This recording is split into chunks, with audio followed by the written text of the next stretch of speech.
stream here, and excited to get into this topic today. Okay, so we've got this issue of stay-at-home dads, this topic of stay-at-home dads. And so I came across this video recently on Pints with Aquinas. There's a little clip of their interview with Noelle Mering. Now, Noelle Mering is one of my favorite Seeking Excellence podcast guests of all time. We had a really great video. The video on YouTube is our most watched video by far, by like tenfold. And if you count that in with the podcast listens, it's probably one of the most listened to, if not the most listened to podcast of all time on Seeking Excellence. She's amazing. I think she's great. I love her. I follow her. I think she's awesome. So this is not to criticize her or Matt Fradd, but really just to address my main issue with it. If you watch the video, because I had my wife watch it and she told me I was overreacting. And so if you watch the video, you can go through and see that the content of the video is not that bad. I'll dissect that a little bit as well. But what I really have the problem with is the title, is stay-at-home dads are, all caps, awesome. And so that's what we're going to kind of talk about and get into here. Because I shared about this and I shared some of my thoughts, on Instagram, and I got a lot of responses and feedback, as I do. Especially, it's always often people who are convicted by it or who fall in the category of the group that I'm criticizing. And so I kind of want to start with that, of just this concept of ideals. And so I posted today on my story about a clip from Dennis Prager talking about this is one of his master program classes, and he's talking about the difference between the right and the left. And that honestly is really at heart here, because I'm going to get into some stuff about communism. I'm going to get into some Catholic teaching from quotes from saints, all types of different things. And this isn't just to force like a traditional or like a trad Catholicism on people. I'm not trying to demonize or condemn working mothers in all circumstances, or even dads who stay at home in all circumstances. But what I think this gets down to more is ideals and values. And I think that's something we have to be willing to talk about. Now, I've shared some crazy stories here before when talking about these types of things, how Catholic speakers and Catholic influencers or Catholic podcasters, writers, whatever it is, we so often strive or fall away from being willing to talk about ideals because of the fact that so often we upset somebody. Whenever you talk about the ideal way to live, the ideal way to do something, you're going to have people who oftentimes for good reasons, even more oftentimes not for good reasons, are not living up to that ideal, or not living that ideal, or they have not set up their life in that ideal way.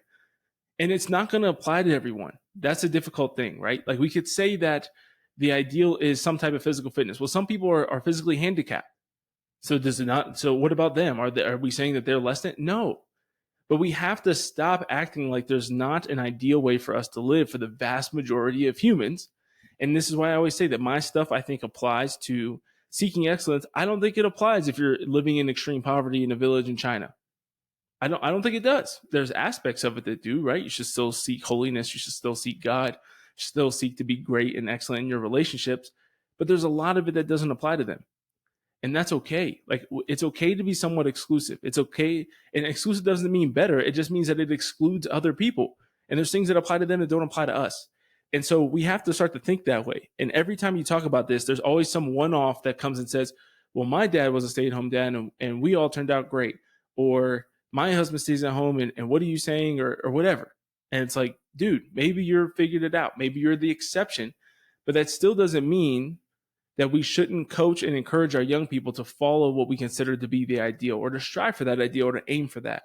Because I think that's what's leading to a lot of this, is we're setting up society to where the ideal is not being promoted. The ideal is not being presented in a way that it is the best way.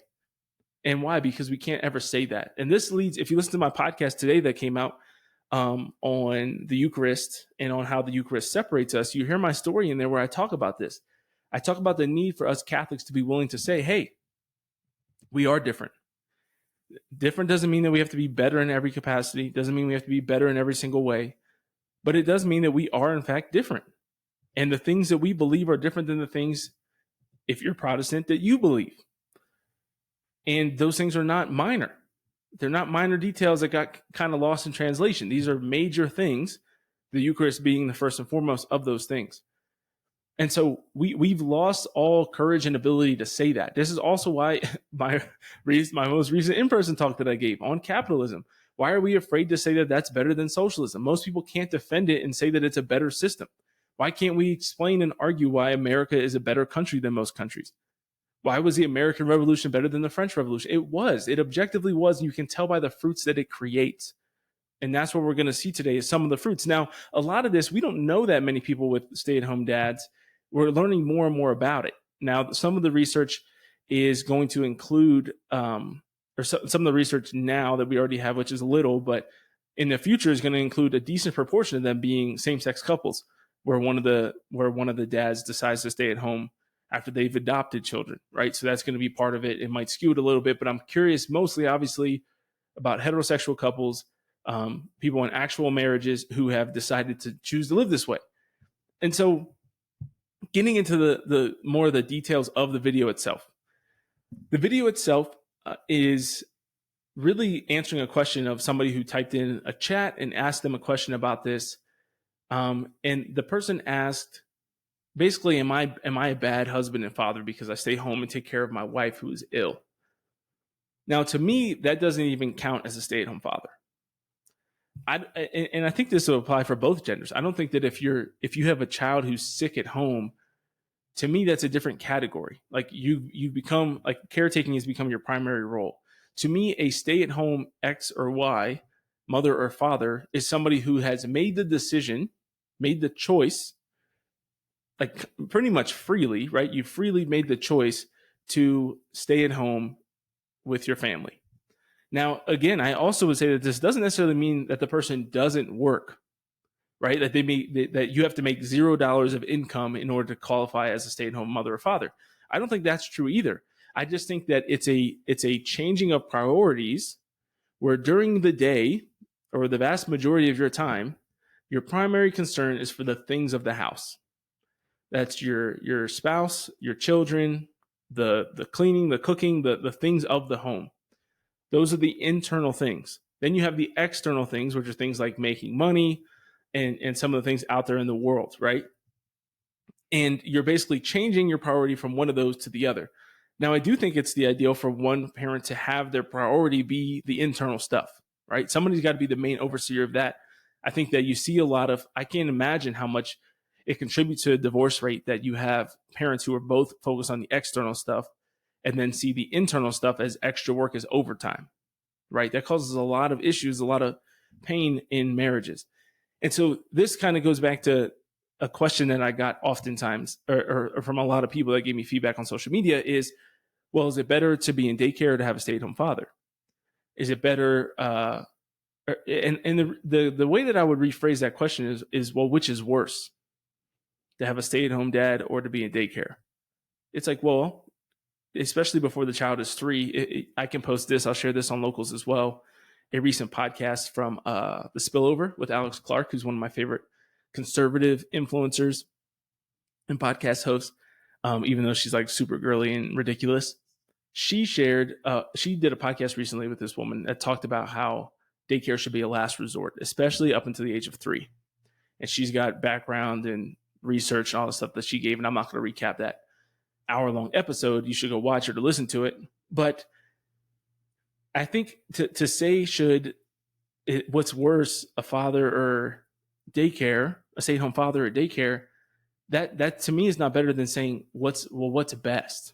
And this goes back again to this idea of ideals rather than worrying about which is worse, the lesser of two evils. Why don't we actually strive for the ideal way to set up our homes and our family's life? So that, I think, is a big difference and something that's worth pointing to. And so let's take a look at a couple things here. I think, I pulled up a lot of stuff. I did some research earlier, and I don't necessarily have it organized in the best possible way, but I just want to give kind of some initial thoughts and reflections that I have around this topic. And not just this topic of, stay-at-home fathers, but just kind of generally about fathers and mothers. I had originally planned on looking up some quotes from one of my favorite books. But there's this great marriage book that you may or may not have heard of. I'm going to look up the author's name because I can't remember it. but it's called Love and Respect by Dr. Emerson. Wow, that's a name. Dr. Emerson Eggerichs. Man, I don't know. I probably just blew that, but just type in Dr. Emerson. But Love and Respect is a white and red book. Emily and I read this. This is one of our book club books, if I'm not mistaken, like 2 years ago.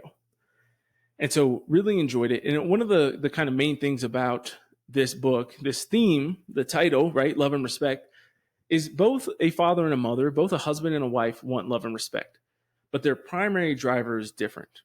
And again, he gives the disclaimer at the beginning and throughout the book that this doesn't mean that all men and all women fall into these two categories, but generally speaking, the majority of men are driven by respect, a desire for respect, and the majority of women are driven by a desire for love. And so that's played out differently, and it looks differently in different relationships. But that's interesting to note that mothers, wives want love as their primary driver, and men typically want respect. Men, husbands, and fathers. Now he talks about his time as a counselor, doing marriage counseling, meeting with individuals, and asking them these questions is where you start to see this theme. Is that typically when a wife is unhappy in the marriage, it has something to do with not feeling loved. Typically when a husband's unhappy in the marriage, it has something to do with not feeling respected. Now, if you have any common sense and you've read any portion of the Bible before or paid attention in any church that you've ever been into, you understand that this lines up really well with the scriptures. And so obviously everybody in today's world, most people hate Ephesians 5. And there's another confusion here when it comes to Ephesians 5, I think, that is common, right? There's two. One is that Ephesians 5, the first one is kind of I think what I would call like kind of the conservative mistake, which is to kind of go like the Tim Gordon route, where you get really, really extreme and you believe that wives through this should have to ask their husbands for permission to tie their shoes. Right? That's not a direct quote, but if you've read, I know there's a lot of women out there who get very frustrated with him. I think he goes pretty far with it myself. And he definitely takes the more like very trad perspective to this kind of stuff. Right? So that's one side.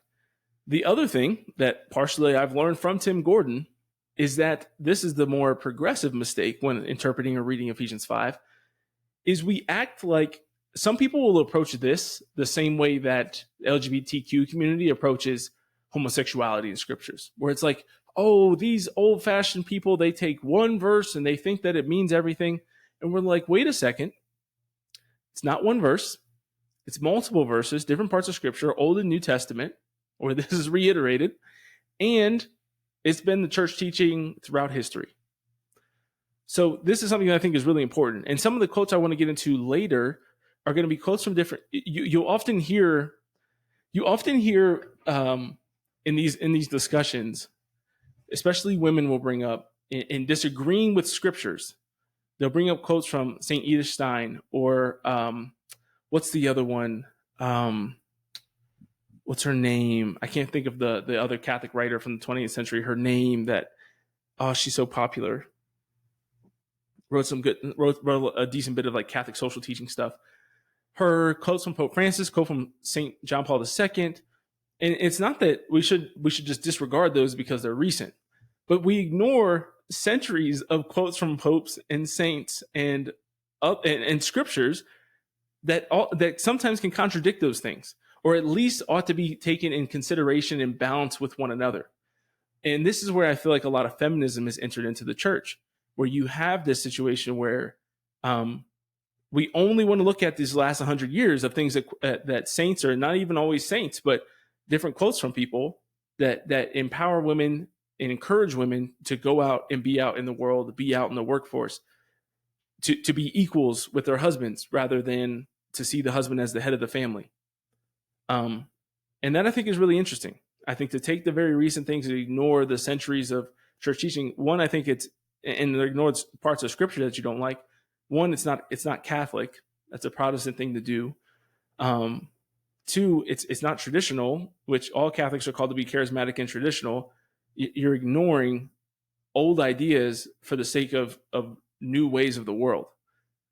And I think that's troublesome. And we're going to talk about that a little bit more as well. But let me read Ephesians 5:22-24. Quote, "Wives, be subject to your husbands as to the Lord."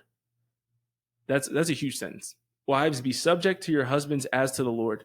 For the husband is the head of his wife, as Christ is the head of the church, his body, and is himself its Savior. As the church is subject to Christ, so let wives also be subject in everything to their husbands." Now, I'm reading this from Scripture Catholic. I don't know what translation they use here. I don't know if it says, but I would assume it's a Catholic one because it's scripturecatholic.com. Now, we read this at our wedding. A lot of people avoid it. I just was at a wedding recently where I know one of the lectors was a woman, one of the sisters of the bride and groom, and she refused to do the reading if she had to read Ephesians 5. Now, she's married with, I don't know, several kids, one kid, I don't know, but she's a mother. And this is what you get. This is what like a lot of modern day Catholic women are like, I'm not reading that, or I don't want to hear it, or whatever. Now, understand here, it goes on to say, right, we often will cut it off here, and I just kind of put this together that it didn't finish there, but it goes on to say, "Husbands, love your wives and lay down your lives for them as Christ laid down his life for the church." Now, what's interesting there is you have both of these themes, love and respect. You see from going back to the book here, love and respect. Husbands, love your wives. Wives, be subject to your husbands. As the church is subject to Christ, husbands, love your wives as Christ loved the church and laid down his life for the church. There you have this theme that you start to see in the world. And this is where I think the church these things come back around, right? We start to see this. We start to see over time that, church teaching actually just ends up making sense. When you have God's design for the world and we lay that out, most people originally say that it's extreme and crazy. Sorry, I'm trying to adjust my light here a little bit because it's getting cloudy outside. Most people act like it's extreme and crazy out of the gate. Another great example of this is with birth control. Church is teaching on birth control, right? It's extreme, it's crazy, it's archaic. You have all these new woke priests and religious sisters. One of my favorite videos of George Cardinal Pell is him debating on the recently released document on birth control when he was an archbishop. It's absolutely amazing. It's literally him against the world, and everybody's just bashing him. You have all these, masculine nuns that don't wear their habits anymore, saying how archaic and awful it is, which is classic, right? And then Jesuits arguing with him as well on a like stated document from the Pope, which is crazy.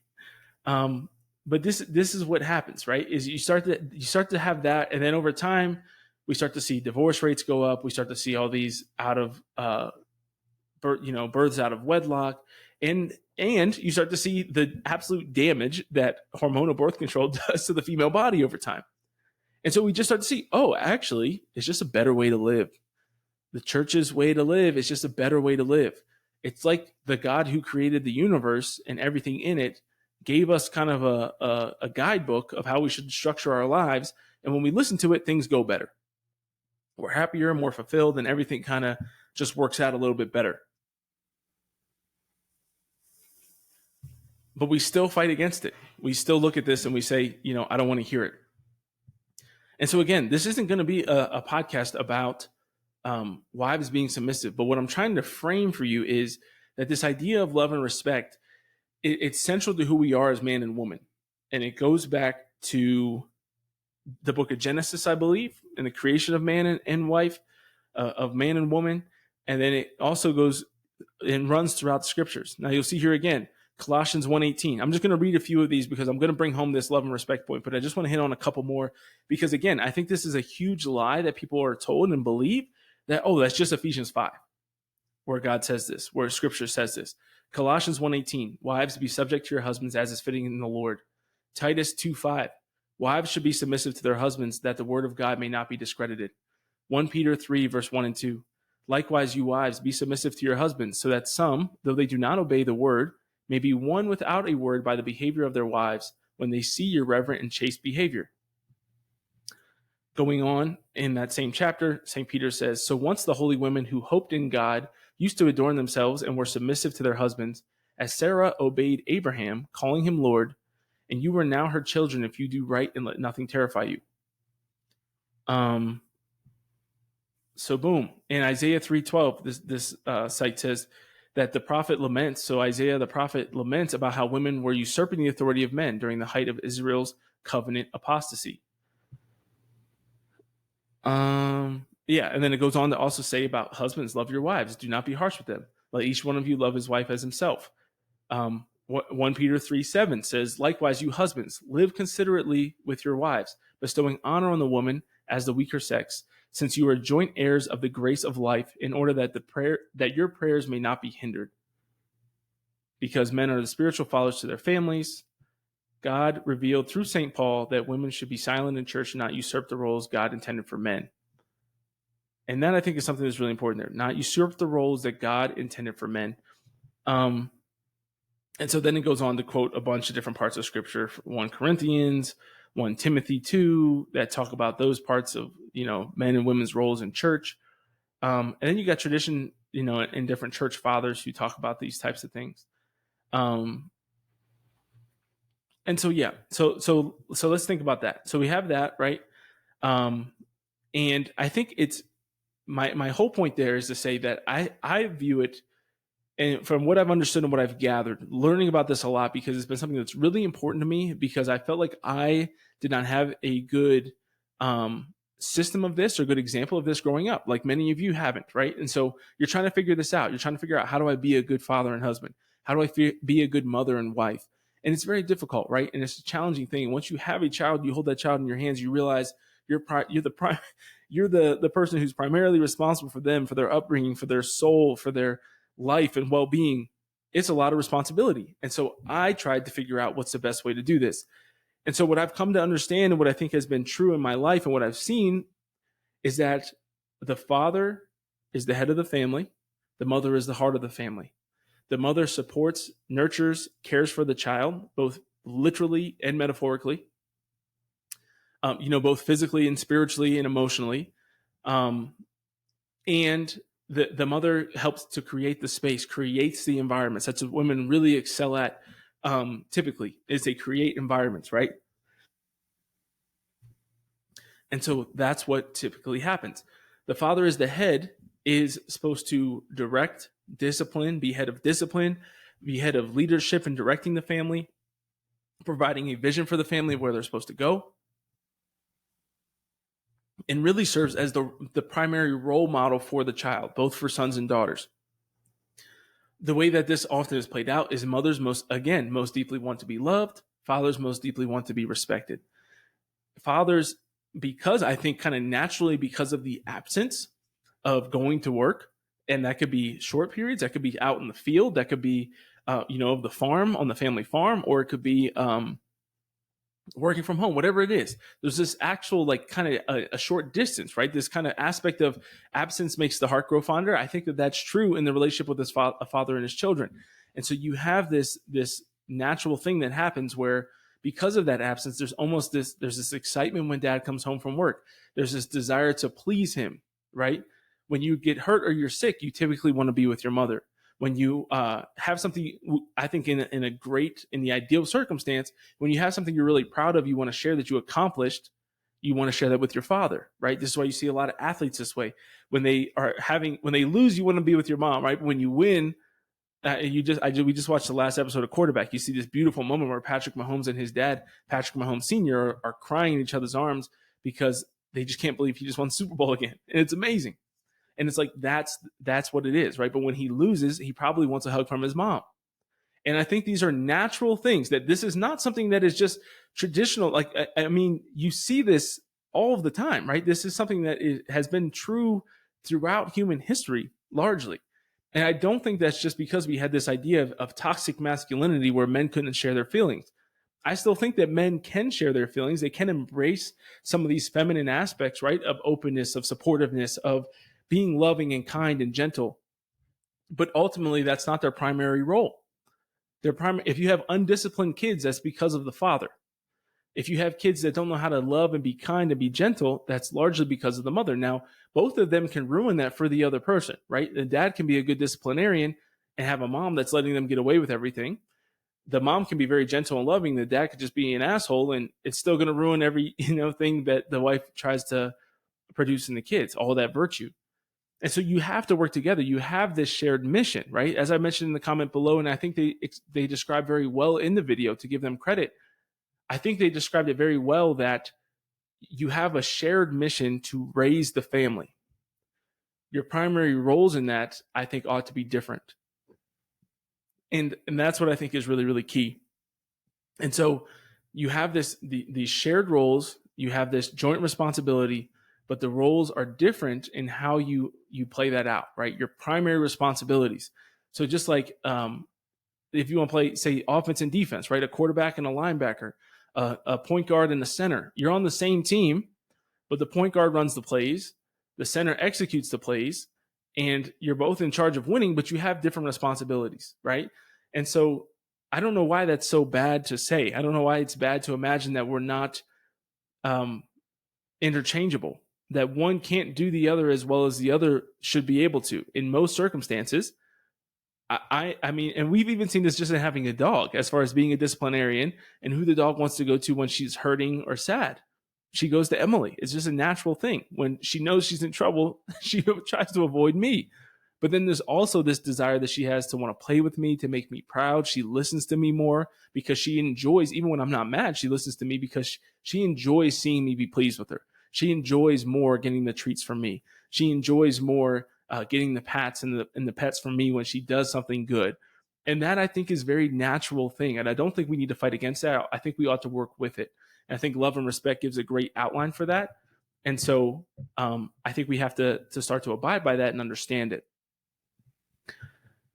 All right, now here, if you are tuning in via Locals, I appreciate you watching the live stream. If you haven't joined our Locals channel, this is a great time to do so. You can become a Locals member. Soon I'm going to be doing more ad-only and supporter-only live streams and releasing articles and things like that. I'm going to be typing up an article on this very topic as well. And so that'll include more links and all the sources that I'm going to, the things that I've looked up. This is where I'm going to share videos like this that I come across. We can discuss more in depth. And so I encourage you to join us on Locals if you haven't yet.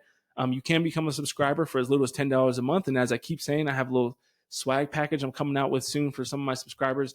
And so I'm trying to hype that up because I want more of you to join, because we're going to create more video content. We're going to do more content in general. And we're going to discuss some of these important topics that focus on ideals and ways that we ought to live our lives. And so if you haven't joined us yet, I encourage you to do so. I'm running out of time here on Locals because of the fact that I don't have enough supporters. The more supporters I have, the longer my live streams can be, and the more of them I can do. So thanks for joining if you haven't joined on Locals, and we'll resume with the rest of the podcast now. So going on with all of that. So that's just kind of some of the things. So I want to jump into this other article that I found on relevantradio.com that talks about, should Catholic moms stay at home? And so this is about moms staying at home. And then we could talk more about the kind of dad situation there as well. And so I think this is a really important way. And I pray before this that the Lord helps me to bring all these things in, because I told you I have all these different sources, and it's hard for me to balance them all if I don't spend like an hour actually organizing this stuff and these thoughts. So the question here that was asked, I don't know who the response is. I know this article is by Lindsay Kettner, and there's a man named Patrick, who I don't know who Patrick is. Oh, it's from the Patrick Madrid show. All right, I'm an idiot. So this is actually from the Patrick Madrid show, the transcript. And so the quote here, the beginning says, "Is it wrong for a mother to work outside the home? In general, society says no, right? But in some Catholic circles," and I think that's an understatement. Let me jump in there. That's a mild understatement, because one of the main motives of feminism that's tied in closely with communism and socialism is the emancipation of the woman from the home and from the duties of family life. That's one of the main drivers, and that's just a fact. That's just a documented fact. The liberation. This is one of the things that was kind of slid in there that sounded good at first, and then it really got out of hand very quickly. And so it was kind of one of these things that, like, women have been oppressed for far too long in ways that may have been true, but it went from Let's stop treating them as second-class citizens, to similar to what we've seen with the Black community. Instead of treating Blacks as second-class citizens, now there's this primacy of Black people, where they actually receive a lot of favor, whether that be in affirmative action, whether that be in coverage of news coverage. You don't hear about Black people killing white people. You hear about white people killing Black people, right? This cover up of crime and looting and all these different things that happen. The same thing has happened with women. We went from women being oppressed and being excluded from different things, whether that be in the military or in secondary education or universities or different jobs, to having quotas to fill women, where women that were less qualified were getting preference, where women we've set up education in general to appeal and to behoove women and girls more. And so I think to say, just that's a lot to say on one sentence, but in general, society says no, that it's further than that. Society doesn't just say that it's not wrong for a mother to work outside the home. Society says that a mother should work outside the home, that is the best place. And I think that that's something that we can't ignore and act like doesn't affect the way the Catholic women today view working outside the home. You hear from everywhere in the world. If you went to anywhere other than like Franciscan or Benedictine, Ave Maria, the Cardinal Newman Society schools, you did not hear that it's equally as valuable, maybe even a little bit more valuable, if you went to the schools you might have heard, for a woman to stay home with her children than it is for them to work. It's like a mortal sin in any public university. You don't go to Notre Dame, to an Ivy League school, to UCLA, USC, and then work from home, and then stay home with your kids, right? You're not taught that that's like an equal and viable and respectable option. And so let's keep that in mind as we go here. Is it wrong for the mother to work outside the home? In general, society says no. Society says a lot more than that. And this is where I think the conversation gets very nuanced, and where I wished it wasn't again, going back to the video with Pints with Aquinas, my beef almost wasn't with what they said, it was with what they didn't say. So that's kind of more of my objection here. Going back to the article here. In some Catholic circles, the norm might reflect otherwise. Does the church teach that in order to fulfill their vocations as wife and mother, moms should stay at home with their children? Goes on to tell this story about this woman, Anne, who's calling in, Anne from California. And she says, this is pretty crazy. I don't think this is true either. She says she's a working mom and was told that it's a mortal sin, that it's a grave matter for women to work outside of the home. I did hear from one woman who said that she's been told by a lot of priests, she has a stay-at-home husband, that it's really problematic. And you can decide for yourself whether you think that's true or not. But Patrick Madrid goes on here to say the church does not teach that. And it says, and this is where I think it gets kind of interesting. Quote from Patrick: the church does not teach that women are committing a mortal sin if they work outside the home, specifically moms. Sometimes it's a matter of necessity. You just don't have a choice. But often it happens that because of financial necessity, mom does some work outside the home to make ends meet. There's nothing whatsoever wrong with that. End quote. I 100% agree. 100% agree. Now, we're going to get to this next paragraph, which is where it gets more interesting. But let's clarify there. This is what I talked about at the beginning, that you always have to have a million disclaimers, and this is one of them. That to say that the ideal is for a mother to stay home doesn't mean that it applies to everyone. The ideal is for you to be open to have children, to have a bunch of kids, right? That means more than 2 children. St. John Paul II reiterates this. The greatest gift we can give to our children is siblings, right? We're not called as Catholics to have one child. Now, it could be me saying that, and this goes back to the Dennis Prager video, me saying that Emily and I have not tried to have a second child yet. What if we end up with just one kid? What am I going to jump off a bridge? No, because that's what God has given us. But that doesn't mean that it's not a better route and something to strive for. And the ideal is to have 5 to 7 kids or 8 kids or whatever God gives you. The ideal is to be open to life, and that's the fundamental thing. And this is what I think the underlying principle is. Are you open to God's will for your life and to God's call in your life primarily? Or are you following the ways of the world that tell you to follow your heart, to follow your dreams, to do, you're a girl boss, you can do all these different things? That's what a lot of people are following. And they cover it up by saying, well, look here, the church doesn't teach that women can't work. Okay, that's fine. And I'm not judging your heart because I don't know your heart. But these women who come out and say, well, I make 4 times as much as my husband. Okay, are you tied to money? Is your husband making $30,000 a year? Or is he making $100,000, you're making $400,000, so you just made the economic decision that you want to ball out and you didn't pray about it, I don't know. I don't know people's hearts, and we don't know people's hearts. So we have to be careful with that. But again, this still doesn't negate the fact that there's an underlying principle that we ought to teach young people, that you should be open to your vocation for your life, for God's vocation, God's plan for your life, and understand church teaching and how that applies to your vocation and your situations. Boom. So let's go back to this. The next situation. If a mother chooses to work if a mother chooses to work outside the home and there is no serious financial reason for her to do so, does she have a heightened obligation to stay home? And then this is the quote from Patrick responding to that. He says, this is where there's a bit of a gray area.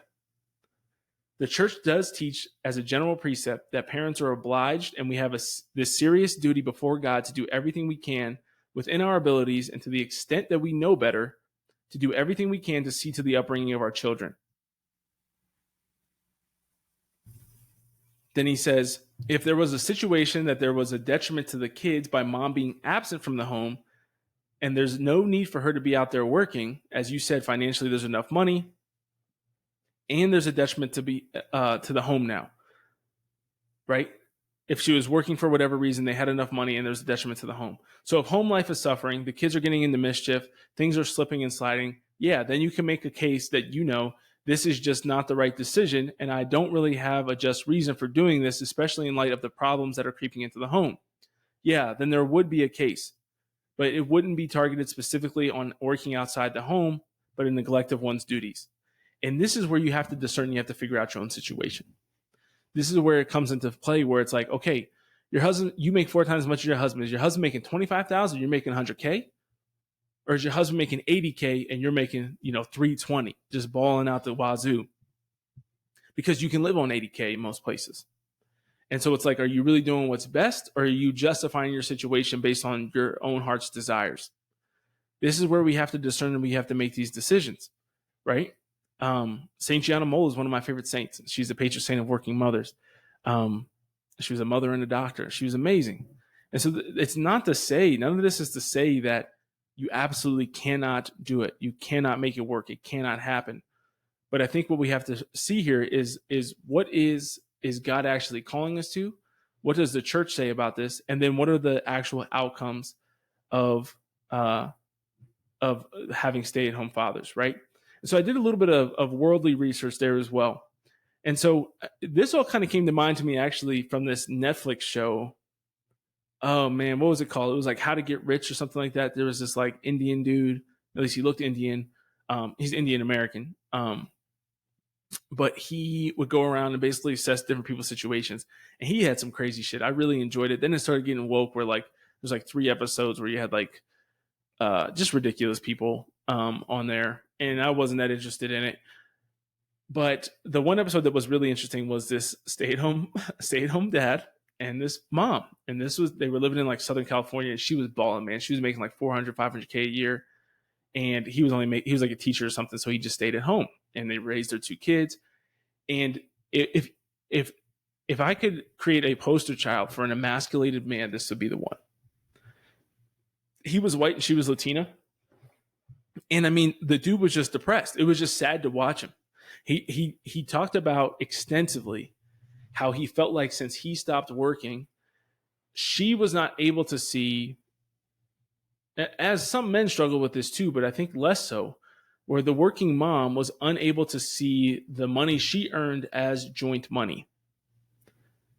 She wanted to control everything and make a bunch of financial decisions. And I actually found this Time article that talked about this. Quoting from this Time magazine article, the title of it, I'm going to lose my place now. The title of it, which I don't love the title of this either, it says, "Don't let your husband be a stay-at-home dad." First of all, just that idea already leads into like girl bossing it, right? Like what the F do you mean, don't let your husband be a stay-at-home dad? I think that's really strange. But quoting from this, it says, "A single income household can also result in more stress for her. As it stands, wives who earn more admit to feeling more pressure to, quote, make it all work," end quote, especially when it comes to the family's finances. An academic survey I co-authored found that when she makes more, she is significantly more likely to be the primary decision maker on money matters and take charge of things like paying the bills, budgeting, saving, and planning for retirement. Now, understand that. This is what I'm talking about, because there was this great quote from Pope Francis, which apparently, according to my wife, was reiterating a quote from St. John Paul II that says, the mother basically runs the home economy, right? In a lot of family situations, you see that, where mothers are paying the bills, they're making doctor's appointments, dentist appointments, they're packing lunch for the husband. They like run everything internal. It doesn't mean they're the only person that does it, but they kind of oversee it all, right? They're the CEO of the home, and the husband's out there being the CEO of a company, or running the financial, like actually earning. And then the mother basically takes that and makes with it, right? It's kind of like the husband buys and provides the ingredients, and the mother makes a wonderful meal. That doesn't mean the moms always have to cook or dads can't help, but that's just the idea. And that ties into a lot of what we hear about with the feminine genius and femininity. This is where I get into this frustration. And if you listen to my episode that I think is coming out soon on the Daily Nothings podcast with Courtney Roach, and I just talk about this frustration that I have always, where this desire to have it both ways a lot of times when it comes to feminism, and feminism that's crept into the church. But bringing it back here, it says that from this study that they did, this academic survey found that when a woman makes more, she's significantly more likely to be the primary decision maker on money matters and taking charge of things like budgeting, paying the bills, saving, planning for retirement. Now, doesn't mean it's always the case, but it's often the case. It's significantly more likely. And so that means that the woman is now carrying even more of a burden, and a greater number of women who earn a bigger paycheck wish their partner or spouse will carry more of the financial burden in the relationship. And if he's not making any money, where does this leave her?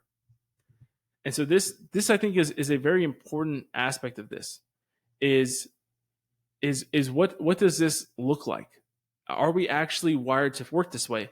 And this was something that I had, that was a challenge that I had with a lot of people who reached out and objected to what I said, or gave me an example of how they and, this woman and her husband are making it work that way. And it's like, okay, for how long? If you've been doing it for 6 months, I don't want to hear about it. If you've been doing it for 5 years, okay. Another woman reached out and said that her dad was a stay-at-home dad and mom was an airline pilot, and it worked out. Great. I'd love to know the details on are your, especially your brothers, but your family in general. Are they practicing the faith? I'd love to know the details on the other families that are currently doing it, of what their kids are like when they grow up, and how happy their dads are and their husbands are 10 years from now, 10 years of doing this. Let me read you some quick stats on the stay-at-home dad life. Yeah, so 7%. Where was that one? Stay-at-home fathers make up about 7% of all United States dads. Stay-at-home dads are almost twice as likely to experience depression as dads who work outside the home. Stay-at-home dads are 4.4 times more likely to experience higher social isolation, contributing to that depression. 1 in 8 stay-at-home fathers report missing their previous job, leading to feelings of depression. 28% of stay-at-home fathers admit to feeling like a worse parent due to their financial contribution, potentially contributing to depression. Now, this kind of brings me to one of the other things I want to talk about, and then I'm going to close with some Catholic quotes and things like that. We'll go back to these things, but this just popped into my head again. This is one of the primary points I want to make, because my questions for those who say this is okay, I don't see why this is such a big deal, why are we talking about this, or whatever, is the fundamental question that's also at hand that is less personal, right? So this isn't the principle. A principle, again, I said, was, are you open to God's vocation and God's plan for your life? Or are you wanting to follow the way of the world and what the world encourages you to do? Stupid things like follow your heart, follow your dreams, be yourself, embrace your authentic self, all that bullshit. Self-care, self-love, like all of that is nonsense. It's a progressive, woke idea to do those things. Doesn't mean you can't love yourself. Doesn't mean you can't care about yourself. Doesn't mean any of that. But to say that that's the primary purpose of your living, above what's best for your children, above what's best for your family, above what God wants for you, that's a progressive, woke, stupid idea. But the one of the fundamental questions that I need an answer to from somebody who disagrees with me on this is, are men and women interchangeable? Are there differences? Because this is a fundamental, basic question that we can't agree on as a society. And what I think is intellectually dishonest and philosophically inconsistent is to say that men and women are not interchangeable, except for when I say that they are. And sure, there's some things that they are interchangeable on, right? There's lots of tasks and different things that men and women can do. But typically, I think when we come to this discussion of are men and women the same, it obviously is thought about in biology with trans ideology. So we think about it in a biological sense. And then the other way we think about it is within the context of marriage and family life. These are where the questions really apply. Do I care if the person who's making my my coffee at a Starbucks is a man or a woman? No. Do I care if the person who is I was going to say cutting my hair, but I'm kind of sexist in my barber choice. Even though my greatest barber, shout out to Alex. I know she's never listened to one of my podcasts, but she was amazing. But I can be racist and sexist in my barber selections. So that's not a good example. But there's just a number of different things, right? Do I care about whether it's a man or a woman in different service or good provided jobs? My doctor is a great example. A lawyer, I would take either. My accountant, right? Like there's a lot of different things, a lot of great things. My coworkers at my job now, I don't care. There's not really a single role where I care if they're a man or a woman. But again, it comes back down to biology. Are men and women different? And how that leads into family life. So we believe, the rational people and the Catholics, most of whom are rational, or should be if they actually follow church teaching, believe that there is a biological difference between a man and a woman. The world does not teach that. The world teaches there are no differences. It's all a spectrum. It's all made up. It's all make believe. And then how does that biological difference play into family life and marriage? We believe, just to reiterate, the Catholic Church teaches that marriage is between a man and a woman. It's ordained by God that way, and that's the way that it's supposed to be. It's the only way that it is what it is. There is no such thing as gay marriage because it's just not marriage, because marriage is between a man and a woman. It's a fundamental part of it. So once you take that out and try to supplement it into something else, it just becomes something different. With that in mind, we also believe that a child deserves, because they biologically have a father and a mother, every child requires a father and a mother to be created. It requires a man and a woman. We believe that flows into their need developmentally for a father and a mother. Now, in these things, this is where I feel like the inconsistency comes in. Is we say, yes, biologically men and women are different. Yes, marriage is between a man and a woman. You can't change one out for the other. Yes, a child needs a father and a mother. And then to go on and say that it's equally as valuable to have a stay-at-home dad as a stay-at-home mom, I think doesn't make any sense. I do understand you saying that if you believe that any of the first three are not true. If you think there's no biological difference, if you think that marriage is not between a man and a woman, that they can be that spouses can be subbed out of different sexes, if you believe that a child does not need a father and a mother, that just needs two loving parents. If you believe any of those three things, then I think it's fair for you to then conclude that a stay-at-home dad and a stay-at-home mom are the same. If you don't think that of any of those three, if you believe what I say that I believe, and what I stated there, I don't see how you can say that it's just as valuable to have the primary caregiver be a dad as it is to be a mom. The primary provider to be a dad as it is to be a mom. That the mother and fathers can just be interchangeable when it comes to provider, protector, primary caregiver, loving, supporting, caring for them when they're sick. If it's just as valuable, then what are the differences? Then if you believe that, so if you go through the first three and you say yes, yes, yes, and then you say no, I don't believe that a stay-at-home mother is more valuable for the family than a stay-at-home father, I need you to explain to me what the difference is and why you don't think that a child can have two dads or while a child can have two mothers. Because I don't understand what the differences are. Now, what you think they are, because I've already explained what I think they are, and I'm going to get into some church content that talks about this as well. I've already obviously shared from Scripture of the differences that, the way that wives and husbands are to act and live. We hear oftentimes of the ways, we've all been to men's talks and women's talks where we talk about these different types of things. But I found this great document This is just the second page, right? Yeah. And it's the duty of a wife and mother. And it was put out. I'll post this link in there as well. But it says it was combined by a lot of different things, different Catholic teaching, and a lot of it was from the Eucharistic Handbook of St. Peter Julian Eimard. So let me see here. It says, lots of this. This basically draws upon the Ten Commandments, the precepts of the Church.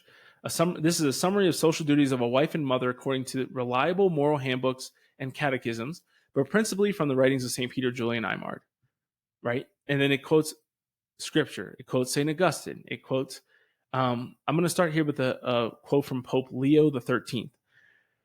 Now, Pope Leo XIII, just as a quick reminder, wrote the St. Michael the Archangel prayer.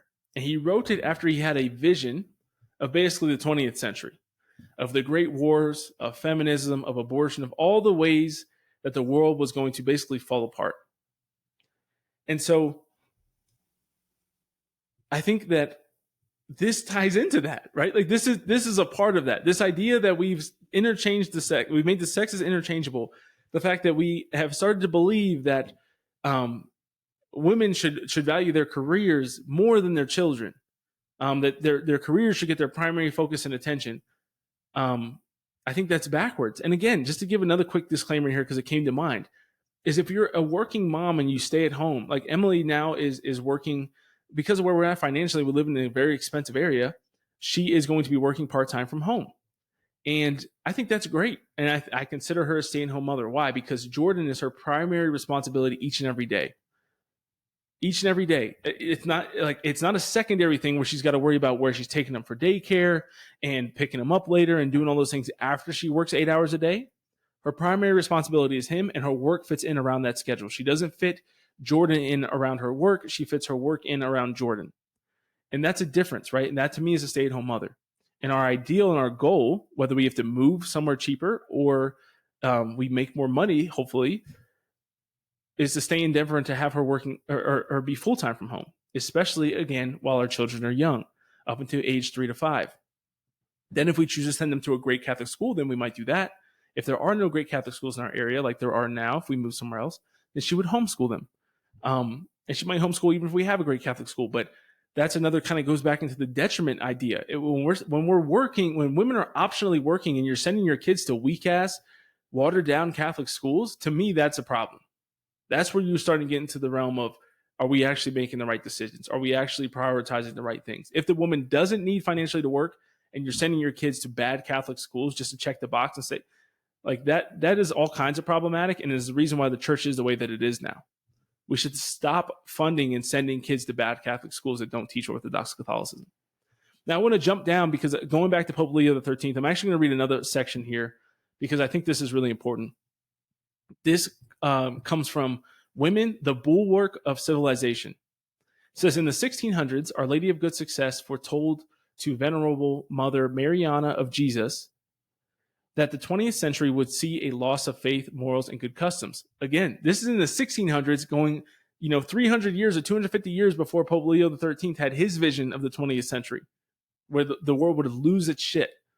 And so, again, it says we'd see a loss of faith, morals, and good customs. Good customs. These traditional things that we look back and we want to blot out and white out Ephesians 5. Good customs. Faith, morals, and good customs, because the three are intertwined. When you see one start to go down, and what do we see correlating between this rise of women working, this rise of the girl boss, this rise of feminism and abortion, this rise of gender theory and all this nonsense, is women not being at home with their children. Maybe is that just by chance? You think that's just by I don't know.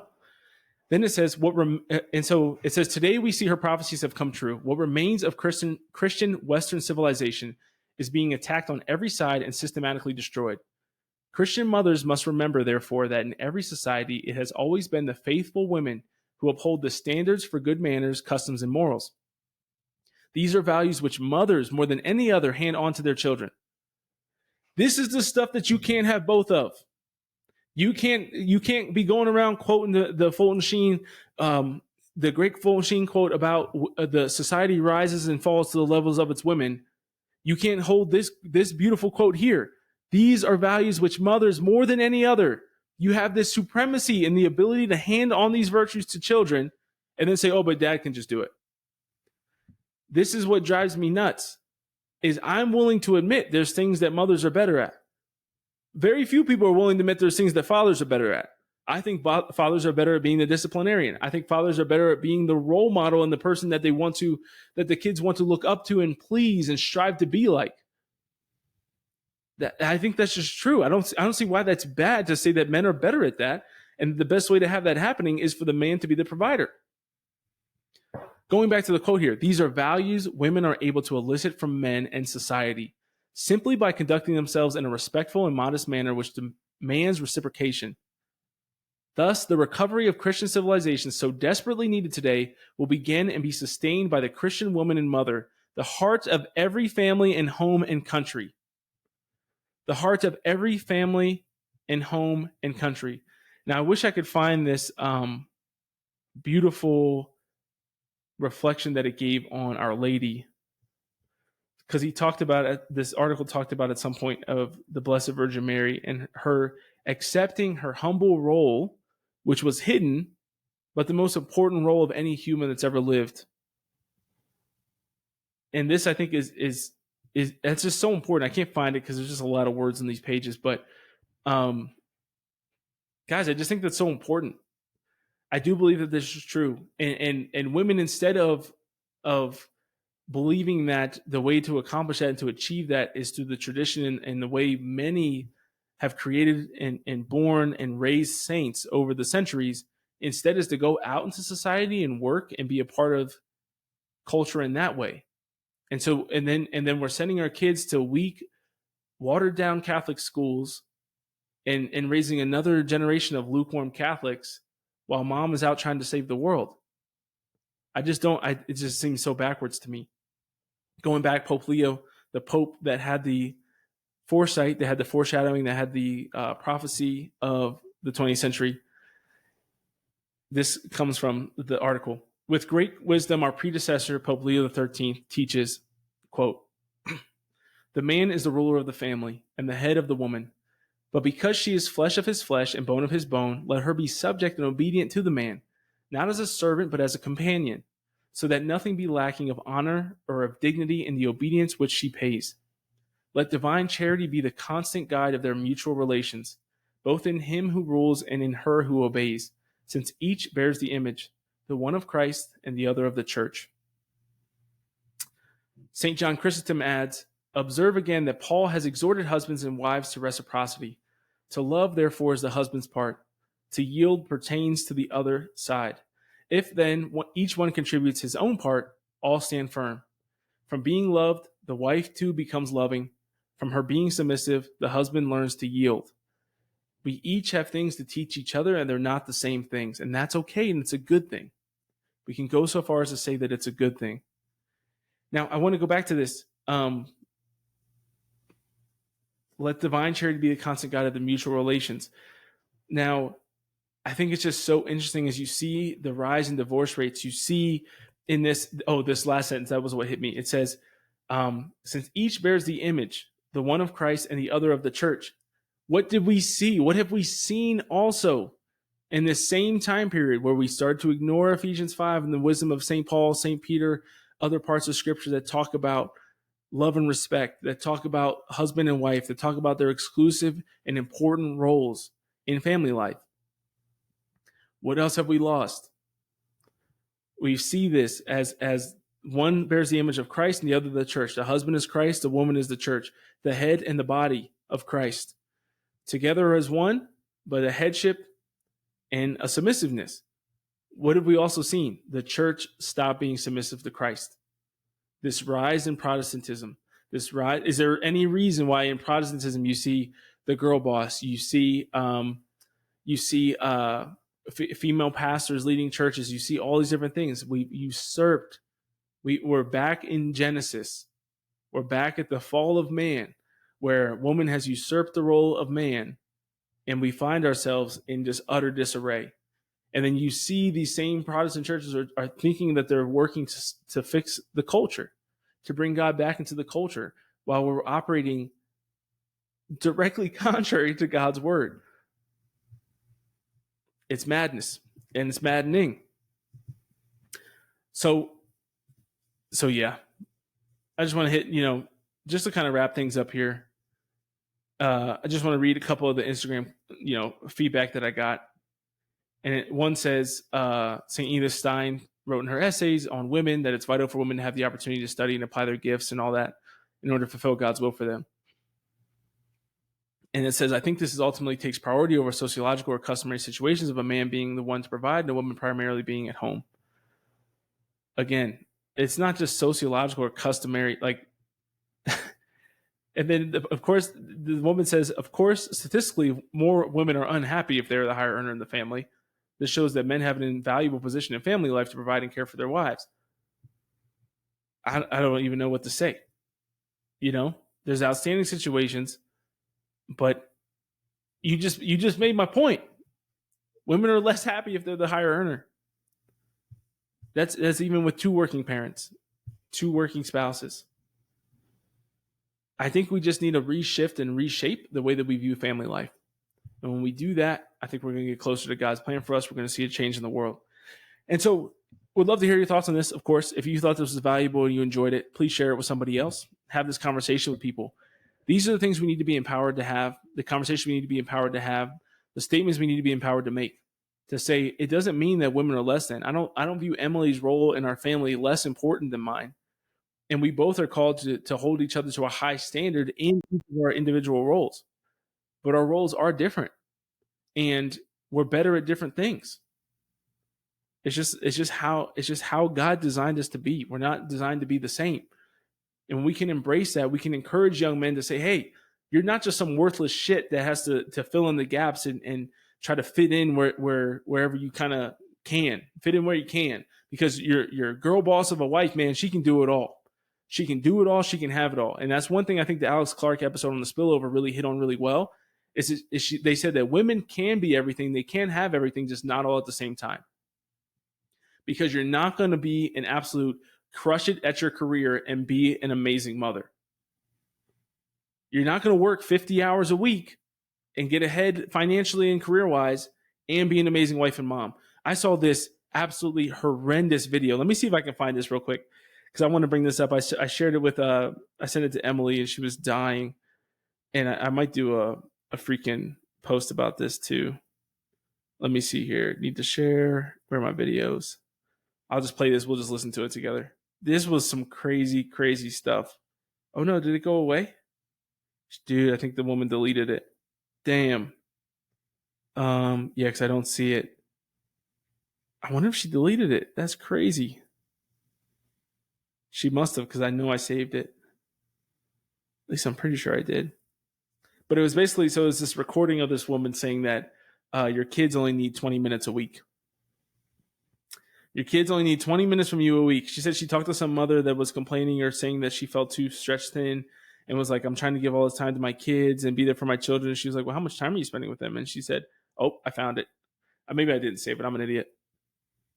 Ladies that ask me all the time, hey, I feel guilty because I'm in business and I have my kids and I'm not spending time with them. I'm like, well, how much time are you giving them? I'm like, well, a couple hours. And I'm like, couple hours? I mean, that's freaking a lot of time. It really is. I give my kids 20 minutes. 20 minutes. My kids don't need more than 20 minutes. But in those 20 minutes, when I'm home, I'm a different woman every day for my kids. When I see them, we play Ring Around the Rosie on the outside. You know, we play, I throw them, I'll do things they don't expect me to do. I don't sit and I don't play with my phone when I'm with my kids. I try to surprise them. I try to do something they don't expect. That's the thing. You're not making the best out of your time. Sometimes your kids get used to you just being there and not really being there.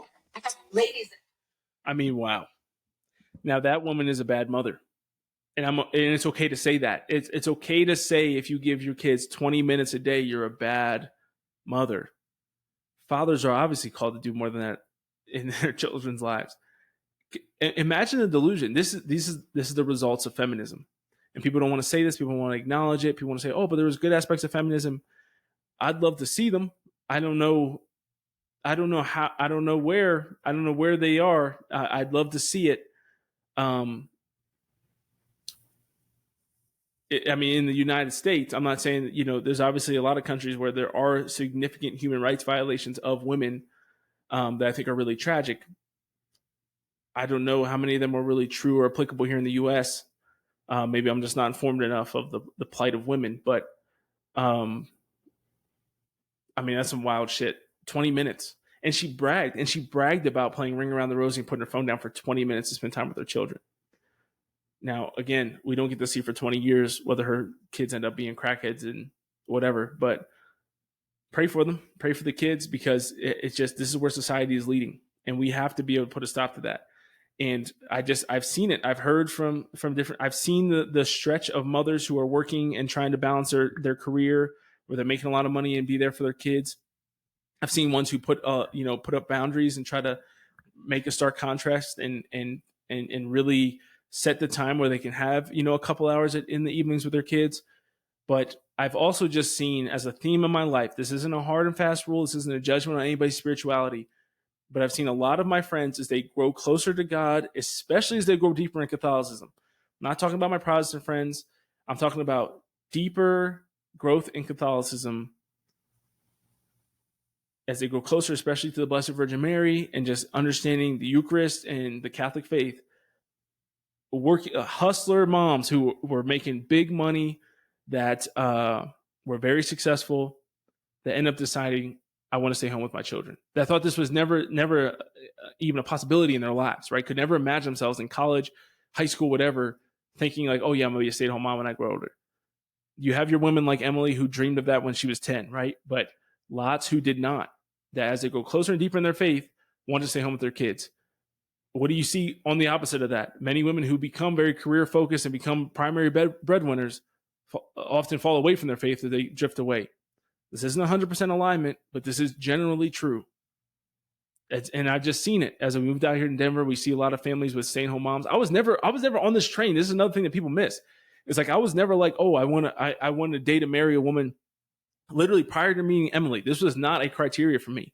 I can send you my criteria that I had for my future wife, that my needs, wants, and would like to have.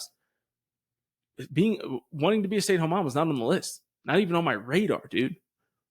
And then as I grew deeper in my faith, as I grew to understand these things, as Emily taught me more, as I learned more about theology, and I saw the results of kids with stay-at-home mothers, especially in good Catholic families, I was like, that's undeniable. These are the best kids I've ever met. These are the best kids I've ever met in almost every measurable way. And so that's what I wanted. I said, this is what I want my kids to be like. And if this is the best path to get there, then I'm willing to have us make less money, to work more myself, to find creative ways like our Airbnb to bring in more income. I'm willing to do that. And I put in the extra work to try to make it happen.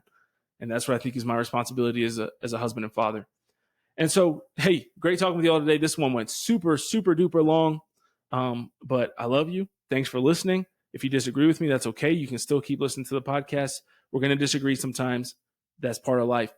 But we need to start to share these messages with young people so they can set up their lives and put themselves on a trajectory where they're not going to be a youth minister as a man making $40,000 a year, and a woman's not going to have $200,000 in student loan debt to be a surgeon.